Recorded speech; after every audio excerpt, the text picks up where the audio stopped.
Screams of the paralyzed. They say that history repeats itself.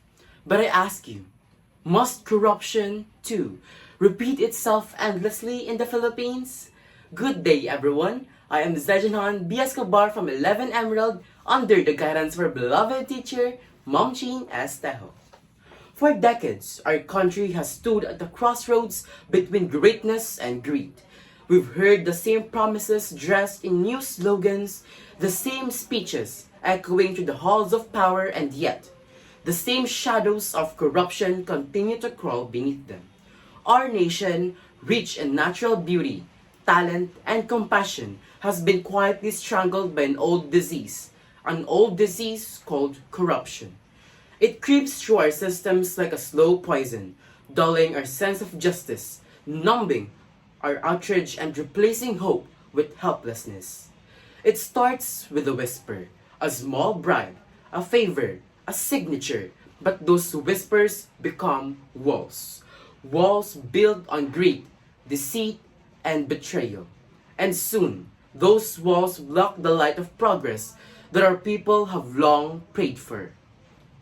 But I believe that corruption does not grow simply because of the wicked.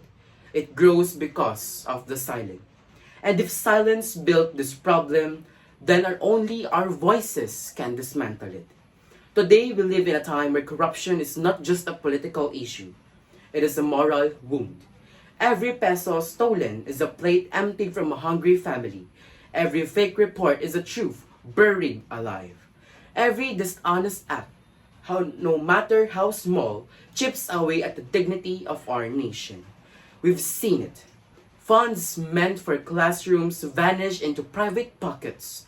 Projects delayed. Budgets diverted. Promises broken. Yet amid all this, the youth are told to wait for your time. But our time is not tomorrow. It is now.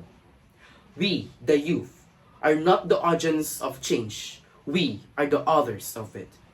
We are the generation that can rewrite this story, not with swords or slogans, but with courage, awareness, and action. Our role is not to ignite chaos, but to ignite conscience. When we call out dishonesty in our schools, we practice democracy. When we refuse to cheat even when no one is watching, we uphold integrity. When we use our voices on social media to seek truth, we build accountability. And when we vote with wisdom, we honor those heroes who bled for our freedom. The fight against corruption does not begin in the streets. It begins in the self. In every act of honesty, in every stand for what is right, and every moment we choose truth over comfort, there, a new Philippines begins to grow. Social media, often seen as a stage for entertainment, can be turned into a platform of purpose. We can use it not to spread gossip, but to spread awareness. Not to destroy others, but to defend what is right. Our digital voices can echo louder than corruption's silence, if only we choose to use them well. The youth must become the conscience of the nation, the living reminder that our country deserves better. We are the bridge between what the Philippines is and what it can become. We are the generation that must transform frustration into participation and citizenism into civic action. We cannot let corruption define who we are. We must define what integrity looks like. And so, I return to my question, must corruption repeat itself endlessly in our land?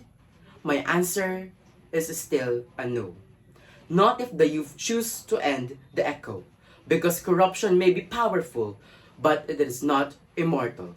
And the moment the youth stand up, united, aware, and unafraid, that moment will mark the beginning of its end. If we plant honesty where greed once grew, if we build systems on transparency instead of tolerance, if we dare to live with integrity even when no one claps, then history will still repeat, but this time It will repeat our courage, our compassion, and our conscience. Let us not be the silent witnesses of decay, but the living proof of renewal. Because silence is not golden, truth is. May the Filipino youth always be the voice that corruption can no longer silence. Thank you for lending your time and ears. Once again, I'm Zaijian B. Eacobar, a student and an advocate.